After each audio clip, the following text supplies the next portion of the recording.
ఈ వీడియోని ప్రతి ఒక్కరూ జాగ్రత్తగా గమనించడానికి ప్రయత్నించండి.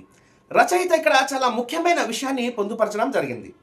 ఒక ధర్మయోధుడు అంటే ఎల్లప్పుడూ మంచి పక్షంలోనే ఉండాలని కోరుకుంటూ మంచినే ఆచరించాలని పరితపించే వ్యక్తి. అతని పోరాట క్షేత్రం మనసులో తలెత్తుతున్న మొదటి దశ ప్రతికూల భావోద్వేగాలతోనా, లేక వాటి కారణంగా మీరు బరస్ట్ అయిపోయిన తర్వాత రెండవ దశలో మీ మీదకి ఎగబడుతున్న వ్యక్తులతోనా అని ప్రశ్నిస్తే, రెండవ దశలో తన మీదకి ఎగబడుతున్న వ్యక్తులతో కాక మొదటి దశలో మీరు బరస్ట్ అవ్వకముందే మీ మనసులో చెలరేగే ప్రతికూల భావోద్వేగాలతో అని ప్రవక్త తెలియజేస్తున్నారు. దీనినే సమస్యను మొగ్గలోనే తుంచివేయడం అని అంటారు.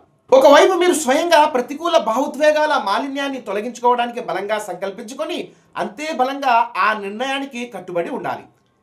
ఈ ఒక్క మీ ప్రయత్నం సరిపోతుందా అంటే సరిపోదు. మరో కార్యం కూడా ఉంది. అదేమిటో తెలుసుకోవడానికి సహీ ముస్లిం హదీస్ నంబరు 2722 తెలుసుకోక తప్పదు. అందులో పరమేశ్వరుడైన ఓ అల్లాహ్, నా మనసుకు దైవభక్తి పరాయణతను ప్రసాదించు, ఇంకా దానిని పరిశుద్ధపరచు, ఎందుకంటే దానిని నీవే అత్యుత్తమంగా పరిశుద్ధపరచగలవు అని బలంగా ప్రార్థిస్తూ ఉండాలని మానవ మహోపకారి ప్రవక్త ముహమ్మద్ సల్లల్లాహు అలైహి వసల్లం ఆదేశిస్తున్నారు. ఎందుకంటే సర్వ సృష్టికర్తకి తన సకల సృష్టితాలపైన సర్వాధికారం ఉంది. ఆయన ఏదైనా దేనినైనా పరిశుద్ధపరచగల సమర్థుడు. మనుషులైతే మారాలని సంకల్పించగలరు, ఇంకా ఎక్కువైతే ప్రయత్నించగలరు.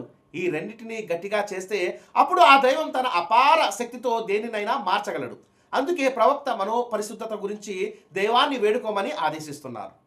ఇలాంటి మరెన్నో సంస్కరణాత్మక విషయాలను ఖురాన్ హదీస్ వెలుగులో తెలుసుకోవాలంటే సత్కర్మలు పుస్తకం చదవక తప్పదు. ఆ పుస్తక పీడిఎఫ్ కింద డిస్క్రిప్షన్లో ఇవ్వడం జరిగింది. ఉచితంగా డౌన్లోడ్ చేసుకుని చదవవలసిందిగా కోరుచున్నాను. సత్కర్మల పుస్తకంతో పాటు కాఫిర్, ఖురాన్ మతోన్మాద గ్రంథమా అనే మరో 2 సమాచారాత్మక పుస్తకాలు పీడిఎఫ్ లింకు కూడా కింద ఉచితంగా డిస్క్రిప్షన్లో ఇవ్వడం జరిగింది. వాటిని కూడా పరిశీలించవలసిందిగా కోరుచున్నాను. మరి వచ్చే వీడియోలో మరో టాపిక్తో కలుద్దాం. అంతవరకు సెలవు. జై హింద్.